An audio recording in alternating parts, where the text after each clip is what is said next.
مسترک کر دیں کہ تم ہمیشہ کے لیے شر کو چھوڑ کر خیر کے راستے کو اپنا لو. تو جو علی وجہ دوام خیر کے راستے کو اختیار کر لیتا ہے اس کو کہتے ہیں کہ یہ وہ انسان ہے جسے خدا کا تقوی حاصل ہو گیا اور وَمَن يَتَّقِ اللَّهَ کے زمرے میں شامل ہو گیا ہے. تو ایسے انسان کو جب ساری عمر کا تقوی نصیب ہو جائے تو جب یہ باہر نکلتا ہے تو اللہ کہتے ہیں میں نے تیرے لیے راستہ کشادے کر رکھے. میں اپنی طرف سے تو نہیں بول رہا ہوں بھائی. وَمَن يَتَّقِ اللَّهَ يَجْعَلْ لَهُ مَخْرَجًا. اچھا تقوی کا جو لمحہ ہوتا ہے سب کی توجہ چاہتا ہوں ڈاکٹر صاحب. تقوی کا جو ٹائم ہوتا ہے نا بڑا تھوڑا سا ہوتا ہے, بڑا تھوڑا سا. اب ہر وقت تو نہیں ہے گناہ اور نیکی سامنے ہوتے, یہ چل رہے ہیں بیٹھ رہے ہیں, کوئی لوگ بیٹھ کے باتیں ہو رہی ہیں, باتوں میں غیبتیں شروع ہو گئیں. اب وہاں تقوی کا موقع آ جائے گا. اذان ہو رہی ہے تقوی کا موقع آ جائے گا. اگر اذان نہیں ہو رہی تو پھر آپ دکان میں ہیں, دکان میں بھی موقع آ سکتا ہے. مثلا ایک چیز آپ بیچ رہے ہیں وہ ہے 2 نمبر ہے, اوپر جو لفافہ ہے اس کا وہ 1 نمبر ہے. لفافہ سمجھتے کچھ کہتے ہیں؟ جو شے ملفوفہ کے اوپر جو چڑھایا ہوتا ہے اس کو لفافہ کہتے ہیں. اور آپ کو پتہ ہے وہ لباس جس میں مردے کو لپیٹ دیتے ہیں اس کو بھی لفافہ کہتے ہیں. جی کسی شے کو لپیٹنے کو عربی میں لف کہتے ہیں. کیا کہتے ہیں؟ لف کہتے ہیں. اور یہ نکتہ اپنے ذہن میں رکھنا آپ کے لیے ایک اشارہ ہے. دکان میں 2 نمبر چیز کے اوپر لفافہ 1 نمبر ہے, آپ کو پتہ ہے اور آپ قیمت پوری وصول کر رہے ہیں. یہ تقوی کو اختیار کرنے کا موقع ہے. اور اس سے پہلے ایک موقع آپ نے گنوا دیا جب آپ یہ خرید رہے تھے اپنے لیے دکان کے لیے. وہ موقع تھا پہلا کہ جب آپ 2 نمبر چیز خریدتے ہی نہیں. اگر آپ نے خریدی ہے اب بھی بیچ سکتے ہیں, لیکن آپ نے خریدار کو بتانا ہوگا کہ یہ 1 نمبر نہیں ہے, یہ 2 نمبر ہے, اس کی یہ قیمت ہے, اس کی یہ قیمت ہے. پھر آپ کے لیے یہ جائز ہو جائے گا. اس سے پتہ چلا کہ خیر اور شر میں انتخاب کرنے کے لیے بس ایک لمحہ ہوتا ہے, آپ کا سیکنڈ لگتا ہے. اس سیکنڈ میں فیصلہ کرنا ہوتا ہے کہ میں اندھیرے کا رخ کروں یا روشنی کا رخ کروں, میں بلندی کا رخ کروں یا پستی کا رخ کروں, میں خدا کو ناراض کروں یا خدا کو راضی کروں. بس جس آدمی کے اندر یہ احساس بیدار ہو گیا, یاد رکھو جب بھی اس کے سامنے عمل آئیں گے وہ جلدی چھانٹی کرتا جائے گا. چھانٹنے کو تقوی کہتے ہیں, جو برائی کو ایک طرف پھینکتا جائے اور نیکی کو اختیار کرتا جائے. سمجھ لو خدا نے اسے تقوی عطا فرما دی, خدا نے اسے تقوی عطا فرما دیا ہے. حضرات تو جو آدمی تقوی اختیار کر لے پھر یاد رکھو اس کے لیے راستے کھل جاتے ہیں, راستے کھل جاتے ہیں. دنیا کے راستے بھی کھل جاتے ہیں اور آخرت کے راستے بھی کھل جاتے ہیں. اور کشادگی ہے. یہ علماء بیٹھے ہیں, آپ بتائیں جب نیک آدمی قبر میں جاتا ہے تو کیا ہماری روایات کیا کہتی ہیں؟ اس کی قبر اتنی رہتی ہے جتنی آپ نے کھودی ہوتی ہے. آپ تو زندہ کو بھی ساتھ نہیں رکھتے ہیں تو وہ تو مردہ ہے بیچارہ, اس کے لیے تو بہت تھوڑی جگہ ہوتی ہے. ایسا ہی ہے نا. تو آپ کیا سمجھتے ہیں؟ یہ بھی ایک عجب معاملہ ہے بھائی. ایمان بالغیب کے ساتھ تعلق ہے اس کا. یہ غیبی خبر ہے. کیا غیبی خبر ہے؟ کہ وہ قبر اتنی نہیں رہتی بلکہ 70 ہاتھ ایسے کشادہ ہو جاتی. 70 ایک ہاتھ اتنا ہوتا ہے. یہ دیکھو یہ ہاتھ نہیں ہے, اتنا ہے. اس کو زرعن کہتے ہیں عربی میں. سمجھ آئی کہ نہیں؟ تو کتنا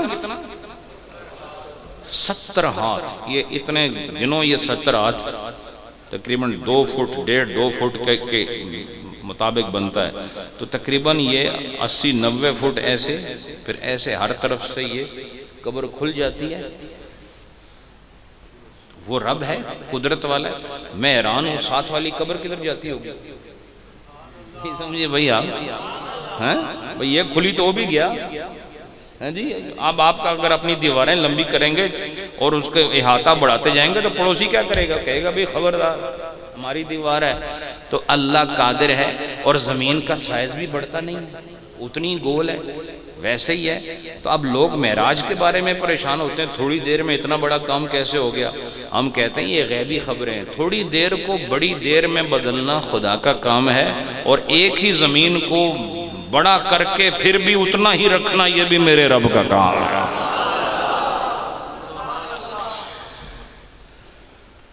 تو بتاؤ اللہ نے اسے کشادگی دی کہ نہیں؟ یجعل لہ مخرجا، اللہ نے اسے کشادگی دی ہے، آزادی دی ہے۔ قبر میں آزادی والا مقام ہے، اور پھر حشر میں آزادی والا مقام ہوگا۔ پتہ چلا کہ جس آدمی کو خدا نے تقوی عطا فرما دیا یہ کامل ہو گیا، مکمل ہو گیا، اور جو مکمل ہو جائے خدا اس کے لیے اپنی طرف آنے والے راستے کھول دیتا ہے، ورنہ دروازہ بند ہوتا ہے۔ دروازہ تو اللہ کو جانا ہے، بولو چھوٹے بچے سے پوچھو نا اپنی اماں کے پاس جانا ہے تو چھلانگے مارتے ہوئے جاتے ہیں۔ تو تم بھی زندگی ایسے گزارو کہ چھلانگے مارتے ہوئے اپنے مالک کے پاس جاؤ۔ دنیا دیکھے تمہاری دیوانوں والی چال، کدھر جا رہے ہو؟ لوگ تو سوچیں گے آنکھیں بند ہے، مرا پڑا ہے، لیکن تمہیں نہیں پتا وہ مرا کدھر ہے، اپنے مالک سے ملنے جا رہا ہے۔ وَمَن يَتَّقِ اللَّهَ يَجْعَل لَّهُ مَخْرَجًا۔ تو اب رومی رحمت اللہ علیہ جو فرما رہے ہیں اس دنیا کے بارے میں، جہاں تقوی جگہ جگہ موقوف ہو جاتا ہے اور دنیا غالب آ جاتی ہے، تو رومی رحمت اللہ علیہ نے ارشاد فرمایا یہ بیوقوف لوگ ہیں، یہ عجب لوگ ہیں کہ وہ اللہ نے ان کو نور ایمان دیا، اللہ نے انہیں نور قرآن دیا، اور اللہ نے انہیں نور نبوت دیا۔ کیوں؟ قد جاءکم من اللہ نور، اللہ کی طرف سے تمہارے لیے تحقیق نور آ گیا۔ تو یہ نور نبوت ہے جو ہمیں ملا ہے، نبی کی شکل میں نور آیا ہے۔ بولتے نہیں آپ لوگ؟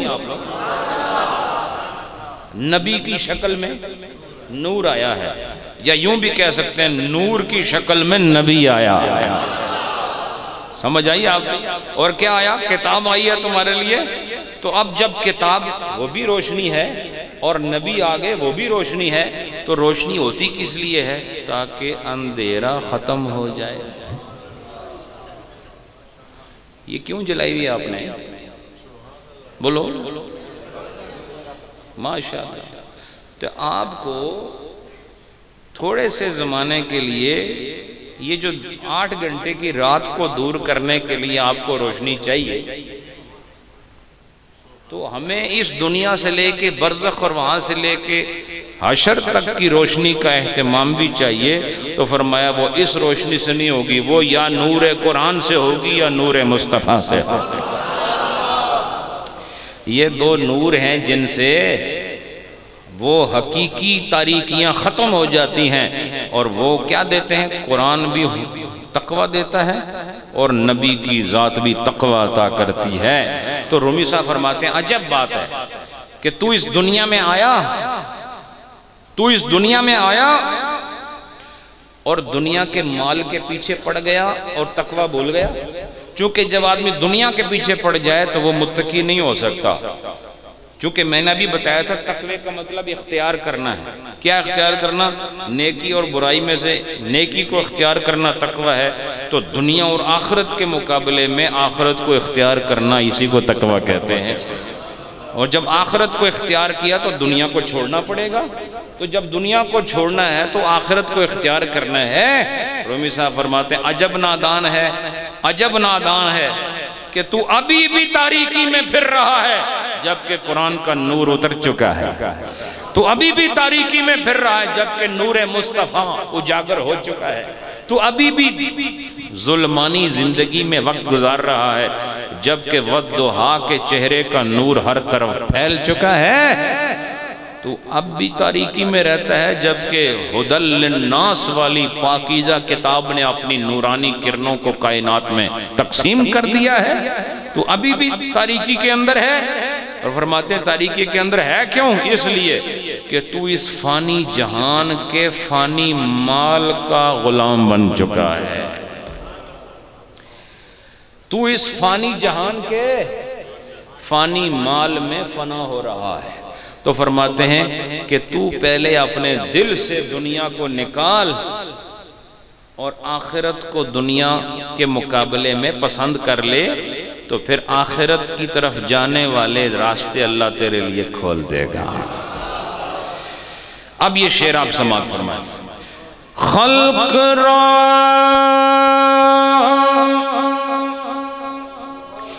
بن گر کے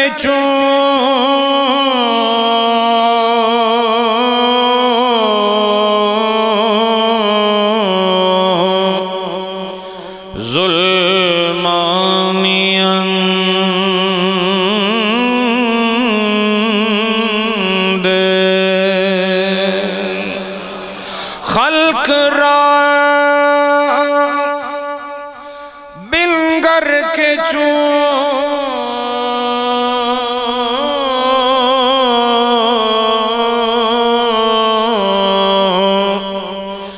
ظلمانی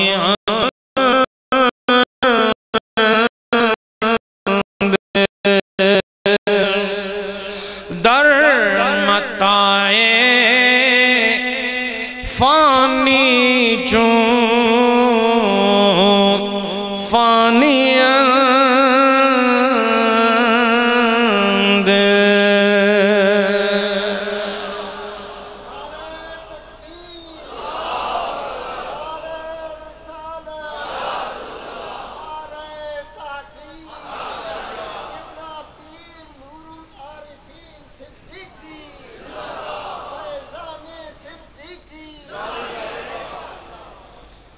اب ایک بات اور سن لیں، رومی صاحب نے بتا دیا کہ تو ابھی بھی تاریکی میں ہے۔ عجب بات ہے، ابھی بھی تاریکی میں، تیرے کپڑے خوبصورت ہیں پھر بھی تاریکی میں، تیرا چہرہ انسانوں والا ہے ابھی بھی تو تاریکی میں، تو کھاتا بھی گندم ہے، گوشت، سبزیاں، سب تیری خوراک بھی اچھی ہے ابھی بھی اندھیرے میں ہے، مکان بھی تیرا اچھا ہے، دکان بھی اچھی ہے اب بھی اندھیرے میں ہے۔ عجب ہے تیری عقل ہے، تو نے اپنا ظاہر سنوارنے میں کتنا وقت برباد کر دیا، اور تو نے اپنے اندر کو بنانے کے لیے تھوڑا سا بھی فکر اور خیال نہ کیا۔ تو ابھی بھی اندھیروں میں بس رہا ہے جبکہ لائٹ بھی روشن ہے۔ اس سے بڑا بدبخت کوئی نہیں ہوتا، اس سے بڑا بدنصیب کوئی نہیں ہوتا کہ سورج طلوع ہونے کے بعد بھی اس کے لیے اندھیرا ہی نظر آئے اور وہ اندھیرے میں رہتا ہو، چونکہ سورج کا کام اندھیرا دور کرنا ہے، اور ہم پر خدا نے قرآن اور نبی کا سورج طلوع کیا ہے۔ ہمارے لیے روا نہیں کہ ہم اپنے لیے تاریکی کو پسند کریں، ہم نور والے نبی ہیں کہ امتی اور غلام ہیں، ہمارے اندر سے بھی نور ہی نظر آنا چاہیے۔ نہیں سمجھے؟ یہ ایسے ہی جیسے ایک عالم دین ہو، اس کا بیٹا بالکل پرلے درجے کا ان پڑھ ہو، یہ کتنی بڑی بدنصیبی ہے کہ نہ اس کا کوئی دماغی مسئلہ ہے، نہ اس کو بھولنے کا عارضہ ہے، نہ اس کو نسیان کا مرض ہے، نہ اس کو ہیجان کا مرض ہے، نہیں سمجھے، اور اس پر کسی قسم کا کوئی اور عارضہ بھی نظر نہیں آتا، پھر بھی وہ علم دین حاصل نہیں کر سکا۔ کتنی بری بات ہے، بولو نا۔ تو اگر باپ بڑا آدمی ہو اور بیٹا وہ حیثیت حاصل نہ کرے تو سارا زمانہ باتیں کرتا ہے۔ ابھی مثلا میں شیخ العالم کا بیٹا ہوں، ایک بہت بڑے پیر کا بیٹا ہوں، اور ایسے پیر کا بیٹا ہوں جو روشن ضمیر پیر ہے، ایسے مرد کامل کی اولاد ہوں جس نے دنیا میں رہتے ہوئے آخرت کو پسند کیا ہے، اور جس نے کئی روکھے دلوں کو سبزہ زار بنا دیا، اور جس نے کئی پتھر دلوں کو موم دل بنا کر، اور پتھر نگاہوں کو جس نے بہنا سکھایا، اور جس نے اللہ کی یاد کو روٹھے ہوئے دلوں میں بسایا۔ میں ایسے مرد حق شناس کی اولاد ہوں، لیکن وہ جتنے بھی بڑے ہو جائیں، اگر میں محنت نہ کروں، مشقت نہ کروں، قرآن نہ پڑھوں، حدیث نہ پڑھوں، فقہ نہ جانتا ہوں، لوگ مسئلہ پوچھے تو میں کہوں مولوی صاحب کو جاؤ، تو میں یہ تمام ان مریدوں کو کہہ رہا ہوں کہ جن کے پیر مسئلہ بتانے کے لیے مولویوں کے پاس بھیجتے ہیں، ان لوگوں کو چاہیے اس پیر سے بیعت توڑ کر اس مولوی صاحب کے مرید ہو جائیں۔ سمجھ آئیے نہیں آپ کو؟ ہمارے یہاں تو پاکستانی پیر بننا بڑا آسان ہے، اگر کوئی باپ دادے میں کامل آدمی گزرا ہے تو بس آپ کے وارے نیارے ہو گئے۔ یہ سب جہالت کی باتیں۔ یاد رکھو، مرشد وہی ہوتا ہے جو مسند ارشاد پر متمکن ہوتا ہے، اور مسند ارشاد کون سی مسند ہے؟ یہ وہی مسند ہے جو اللہ نے اپنے محبوب محمد کو عطا فرمائی۔ پیر وہ نہیں ہوتا جو صرف لنگر کھائے اور پیسے اکٹھے کرے، پیر وہ ہوتا ہے جو اپنے مریدوں کو قرآن و سنت کی روشنی میں انسان بنانے کی کوشش کرے، وہ پیر ہوتا ہے۔ تو نہ قرآن آتا ہے، نہ عربی آتی ہے، نہ ترجمہ آتا ہے، نہ اس کو فقہ کا پتہ ہے، نہ کوئی حدیث کی کتاب اٹھا کے پڑھ سکتا ہے، اور وہ پیر صاحب ہیں۔ اور آپ جیسے مرید ہوں تو پھر سبحان اللہ، کوئی مسئلہ ہی نہیں، یہ چلتا رہے گا نسلاً بعد نسلاً۔ اس لیے اپنے اندر شعور پیدا کرو، صرف پیر وہ نہیں ہوتا جو پھو پھو کر کے بس آپ کو دم کر کے تعویذ، یہ تو سب سے بڑا دھوکہ ہی یہ دم اور تعویذوں کا ہے۔ دنیا کا سب سے بڑا فتنہ اس وقت روحانیت کے جہان میں یہ تعویذ اور یہ دم اور جھاڑ پھونک ہے۔ کیوں؟ اس کے ذریعے سادہ لوگ مسلمان گمراہ ہو رہے ہیں۔ اگر تمہیں کسی کو ٹیسٹ کرنا ہے، سب سے پہلے اس پیر سے کہا کرو چھوڑو اپنے تعویذ اور اپنے دم، سب سے پہلے قرآن و سنت کی بات کرو، سب سے پہلے اللہ رسول کی بات کرو، سب سے پہلے تو فرائض اور واجبات کا ہمیں مسئلہ بتاؤ، تب جا کے تم اس قابل ہوگے کہ تمہیں مرشد مانا جائے۔ مرشد وہ ہوتا ہے جو آپ کی پوری زندگی رہنمائی کرتا ہے، پھر قبر میں بھی اس کی رہنمائی کام دیتی ہے، حشر میں بھی اس کا ساتھ ہوتا ہے۔ جناب رومی رحمت اللہ علیہ نے ہمیں یہی سمجھایا ہے کہ اللہ رب العالمین نے ہمیں پابند رہنے کا حکم دیا، پابند رہو، پابند رہو، پابند رہو۔ پتہ نہیں میں بات کدھر کر رہا تھا، رہ ہی گئی ہے۔ پابندی انسان کو انسان بنا دیتی اور آزادی آدمی کو گمراہ کر دیتی۔ اے جس گھر دے وچ وڈا آدمی نہ ہوئے، بزرگ آدمی نہ ہوئے، تے نوجوان اپنی مرضیاں کرن او تباہ ہو جاندے۔ کیوں؟ کہ نوک جھونک کرنے والا، روک ٹوک کرنے والا کوئی نہیں ہوتا۔ اور بزرگ آدمی کی عادت ہوتی ہے وہ اپنے پروں کے نیچے رہنے والوں کی ہمیشہ تربیت کرتا ہے۔ وہ بزرگ ہوتا ہے اس لیے، بزرگ اس واسطے تو نہیں ہوتا کہ تسی اسے پیر دباؤ، بزرگ ہوتا ہے اس لیے ہے، اس کا مقام اس لیے ہوتا ہے کہ اس نے 80 سال گزارے ہوتے ہیں، تجربات کی زندگی سے گزرا ہوتا ہے، تو وہ اپنے گھر کی عورتوں کو، مردوں کو، بچوں کو، بچیوں کو سمجھا رہا ہوتا ہے۔ اور جس دن وہ بزرگ اس گھر سے اٹھ جاتا ہے، واللہ رحمتوں کا ایک بہت بڑا حصہ گھر سے فارغ ہو جاتا ہے۔ اسی طرح پیر ہوتا ہے، یہ پیر بھی اپنے مریدوں کے لیے بزرگ ہوتا ہے۔ یہ پیری مریدی بھی ایک خاندان ہے۔ ابھی جو ہمارے آستانے کے ساتھ وابستہ ہیں یہ سب ہماری اولاد ہیں، اور وہ کون سا نالائق باپ ہوگا جو اپنی اولاد کی قبر کی فکر نہ کرے، ان کے حشر کے سنورنے کی فکر نہ کرے۔ فرق یہ ہوتا ہے کہ جو دنیا کا باپ ہے اس کی فکر یہ ہوتی ہے کہ اچھا پڑھ لکھ جائے، پروفیسر بن جائے، کپڑے اس کے اچھے ہوں، اس کی شادی اچھی جگہ کرا دوں، اور جب یہ کام ہو جاتے ہیں وہ کہتا ہے میرا کام ہو گیا، خوش ہوتا ہے۔ لیکن صوفی کبھی ان چیزوں سے خوش نہیں ہوتا، اس کے مرید کے کپڑے پھٹے ہوئے ہوں اس کو کوئی پرواہ نہیں ہوتی، وہ یہ چاہتا ہے جب یہ قبر سے سر اٹھائے تو فخر کے ساتھ سر اٹھائے، فرشتے اس کو سینے سے لگائیں کہ خدا کا بندہ آ رہا۔ تو خدا کا بندہ بنانے والے وہی لوگ ہیں جو خدا کے بندے ہیں، اللہ کے بندے ہیں جو تمہیں بندہ بنا دیتے۔ تو اب اپنے اندر وہ خوبیاں پیدا کرو جس کے ذریعے سے تمہارا یہ تن خاکی متقی ہو جائے، اور تقوی آ گیا تو یاد رکھو پھر وہ تقوی کا فلٹر اعمال کے آگے لگ جائے تو پھر کبھی بھی ناپاکی اندر نہیں آتی، صرف پاک چیزیں اندر آتی، صرف پاک چیزیں اندر آتی۔ اور اگر وہ فلٹر نہ ہو تو پھر گند بھی اندر آتا ہے، صاف پانی بھی اندر آتا ہے، اور گند آپ کو پتہ ہے گندے پانی کے ساتھ جب صاف پانی مل جائے تو عجیب معاملہ ہو جاتا ہے، ایسا ہے کہ نہیں؟ لہٰذا نیکی نیکی ہے، برائی برائی ہے، روشنی روشنی ہے اور تاریکی تاریکی ہے۔ تم نے بس ان کا فرق کر کے ہمیشہ تاریکی کو پرے رکھنا ہے اور روشنی کو سینے سے لگانا ہے۔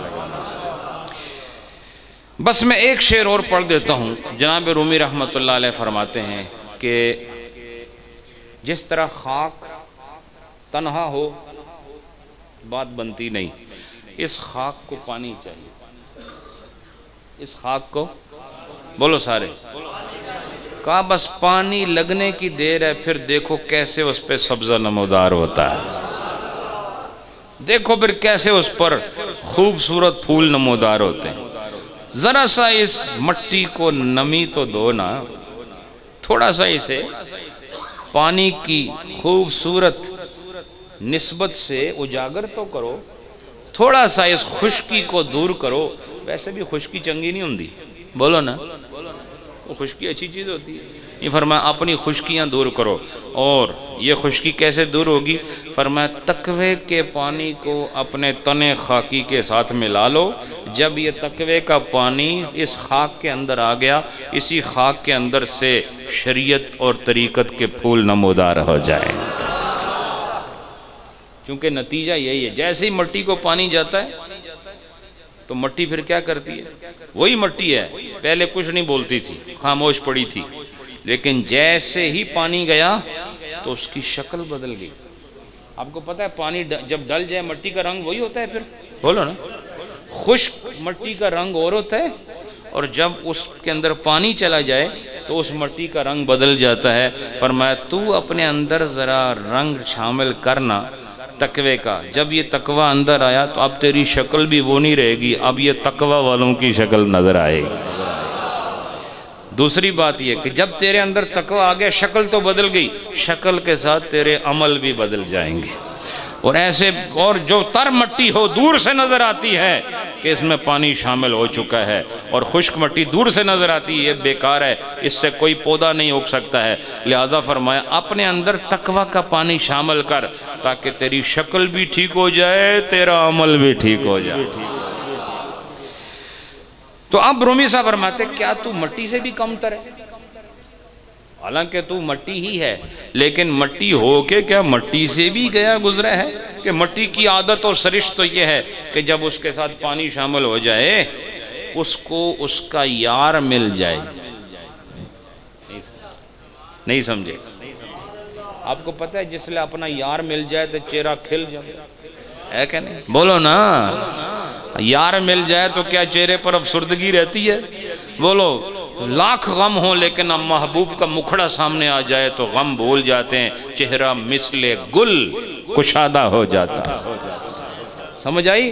تو فرمایا کہ مٹی کو کے لیے کہا جا رہا ہے کہ اس کو جب اس کا یار ملا پانی تو یہ کھل گئی، یہ کھلکھلا گئی، یہ مسکرانے لگی، اور جب اس نے مسکراہٹ کی منزل طے کی تو اپنے اندر سے اپنے حسن کو ظاہر کرنا شروع کر دیا، اپنے اندر سے بیل بوٹے اگانا شروع کر دیے۔ فرمایا تو بھی اپنے اندر اپنا یار لے کر آ، اور کیا کس چیز کی یاری چاہیے؟ فرمایا تقوی کی یاری چاہیے۔ وہ کیسے ملے؟ کہا تقوی کی یاری کے لیے تجھے متقی کو اپنا یار بنانا پڑے۔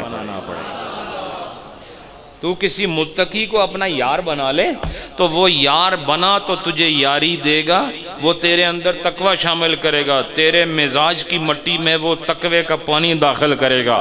جب یہ پانی اس مٹی میں داخل ہو گیا، تیرے مزاج کی مٹی میں جب تقوی کا پانی شامل ہو گیا تو تجھے یار مل گیا، یار ملا تو چہرہ کھل جائے گا، اور چہرہ کھلا تو تیری شکل بھی اچھی ہو جائے گی، تیرا عمل بھی اچھا۔ اس بات کو کیسے فرماتے ہیں یہ سنیں، پھر انشاءاللہ ختم کرتے ہیں۔ کمز خاکی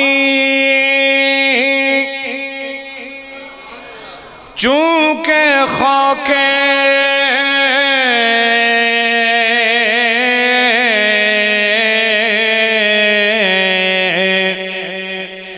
یار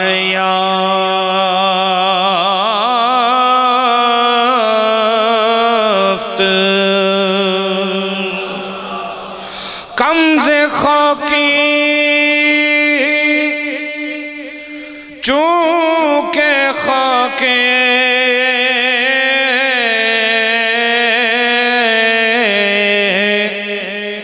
یار یافت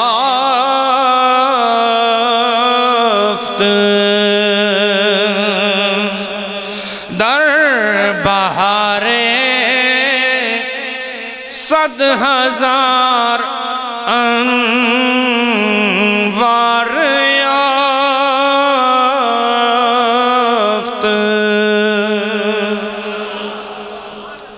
یہ ہے آپ کے لیے نصیحت. رومی صاحب فرماتے ہیں بس جب پانی آیا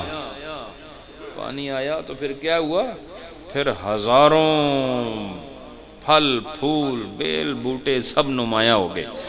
تو اگر آپ اپنے اندر کا حسن کہ یہ توڑو باروں نہیں ہے بندہ کو پوڈر چھوڈر لا کے لوکانو توکھے دیندہ ہے، یہ حسن نہیں ہوتا، یہ اور حسن ہے. یہ تو اللہ نے ویسے ہی آپ کو عطا فرمایا.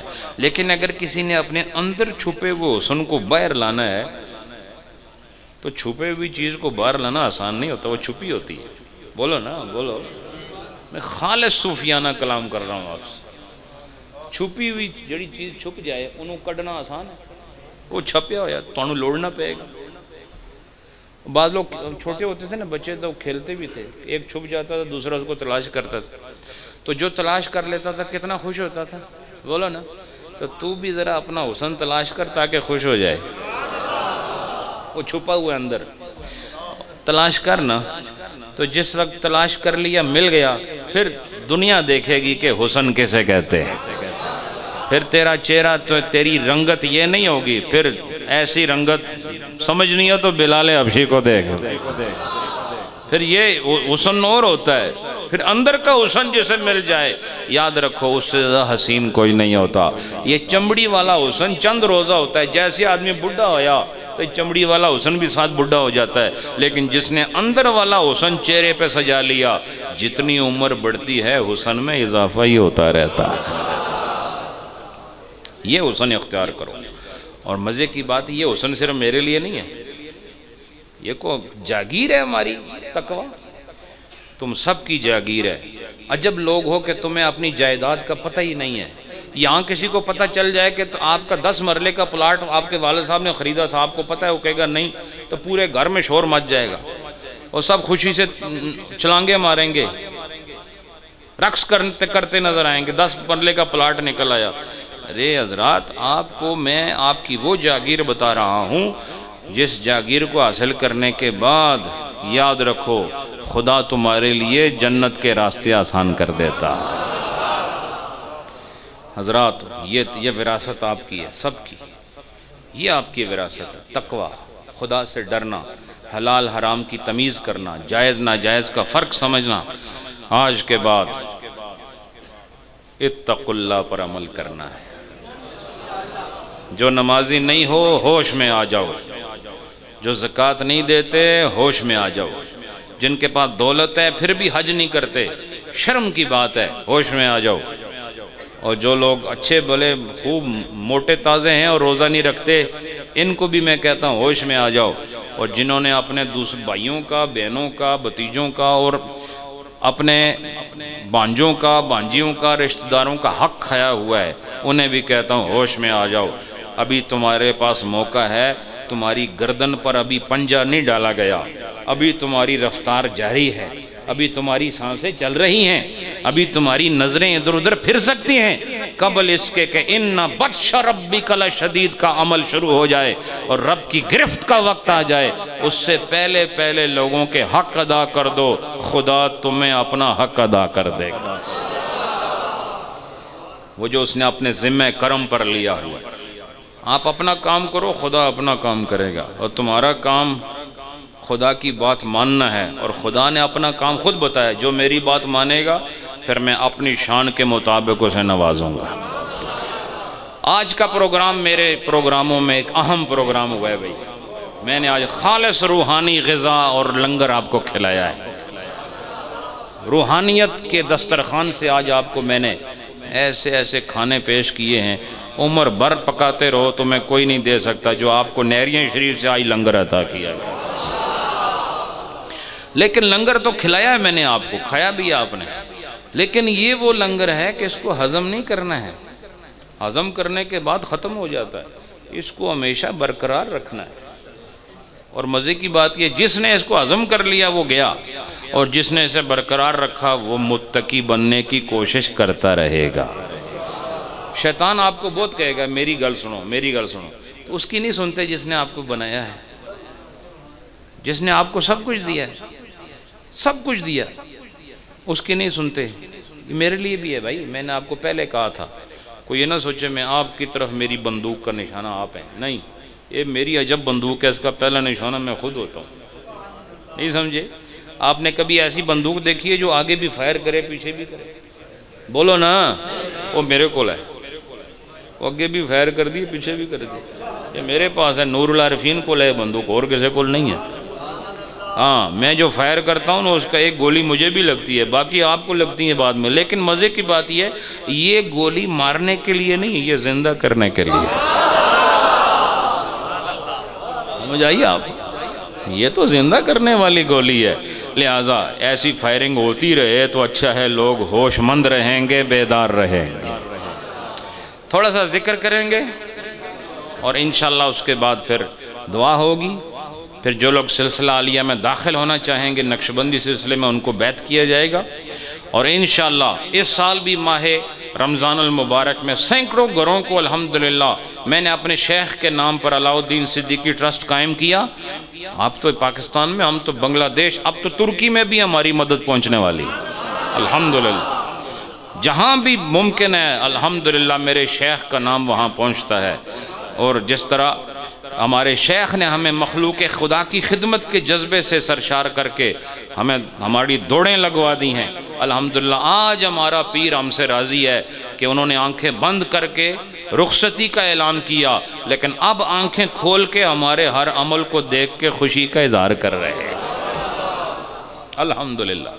تو انشاءاللہ ہمارے خلیفہ صاحب اور ان کے بھتیجے، ان کے برادران، ان کے گھر والے سب مل کر یہ فہرستیں انشاءاللہ بنائیں گے، اور رمضان المبارک میں آپ کے علاقے کے جتنے بھی مستحقین ہیں انشاءاللہ ہم کوشش کریں گے کہ سینکڑوں گھروں میں راشن پہنچایا جائے انشاءاللہ۔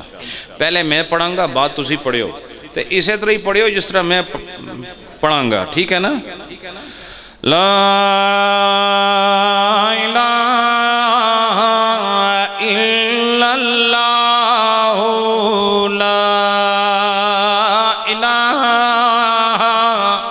الا اللہ، لا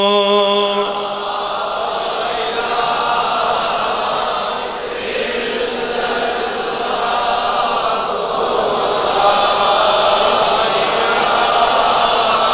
اللہ، لا الہ الا اللہ، لا الہ الا اللہ، لا الہ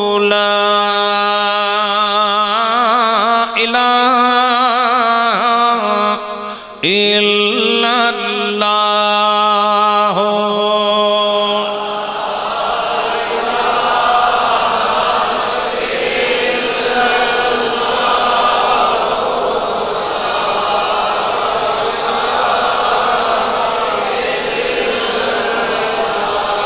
لا الہ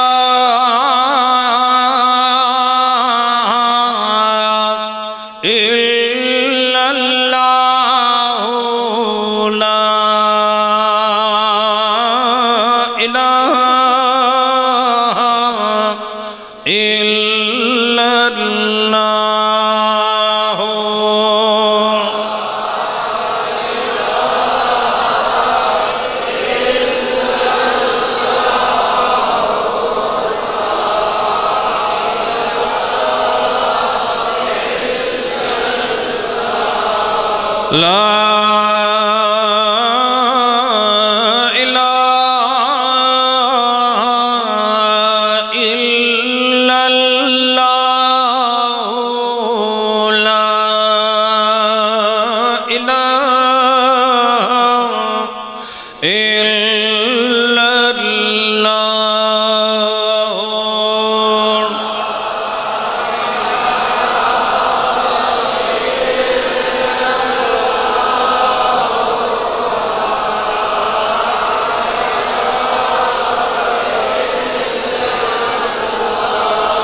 لا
محمد الرسول اللہ صلی اللہ علیہ وسلم. تھوڑی دیر آپ نے اللہ کا ذکر کیا، بتاؤ مجھے کوئی سکون ملا آپ کو؟ تو پھر ہر وقت خدا کا ذکر کیا کرو. وہ کون سا آدمی ہے جسے سکون نہیں چاہیے؟ لیکن افسوس یہ ہے کہ جہاں سکون نہیں وہاں آپ سکون تلاش کرتے ہیں، اور جہاں سکون ہے وہاں سے غافل ہیں. میں آپ کو نسخہ دے رہا ہوں، جس ویلے دل پریشان ہوئے چھوڑو سب نو، اپنے رب نو یاد کرو، اللہ سے تعلق جوڑو. اور وہ آسان طریقہ لا الہ الا اللہ پڑھتے رہو، دل میں پڑھتے رہو. ساری دنیا کو ایک طرف رکھ کے اس کی طرف توجہ کرو جس نے ساری دنیا کو پیدا کیا. وہی تمہیں تکلیفوں سے باہر کرے، وہی تمہیں پریشانیوں سے باہر نکالے، وہی تمہاری غموں کو خوشیوں میں تبدیل کرے گا. اب یہ ذکر آپ نے کیا لا الہ الا اللہ کا، یہی ذکر ہوگا دوسری طرز میں. ایک دفعہ آپ نے سننا ہے، پھر میرے ساتھ جیسے میں کر رہا ہوں ایسے آپ نے ذکر کرنا ہے. اگر آپ لوگ نیریاں شریف آتے جاتے رہیں تو پھر آپ کی طرز ٹھیک ہو جائے گی. اور میرا مشورہ یہ ہے کہ آپ لوگ آیا کریں. ابھی 4 اور 5 جون کو اسی سال آستانہ عالیہ نیریاں شریف آزاد کشمیر میں عرس ہے سالانہ، اس میں آپ سب آؤ، سارے آؤ. آپ کو انشاءاللہ آرام کی جگہ بھی ملے گی، لنگر بھی ملے گا. خوبصورت میرے حضرت صاحب کا دسترخوان ہے، آئیں گے آپ، خدمت ہوگی آپ کی، دعائیں بھی ملیں گی، ظاہری لنگر بھی ملے گا، باطنی لنگر بھی ملے گا. آئیں سب، ضرور آئیں. اب یہ ایک دفعہ آپ نے سننا ہے، پھر میرے ساتھ ذکر کرنا ہے.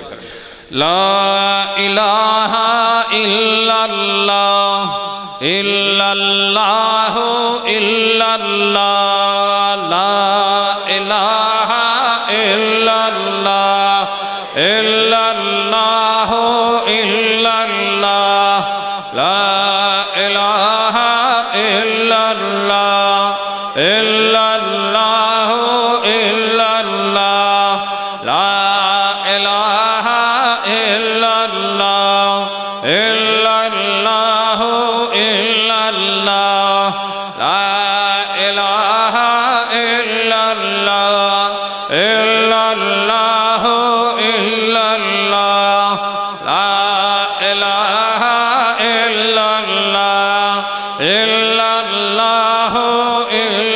اللہ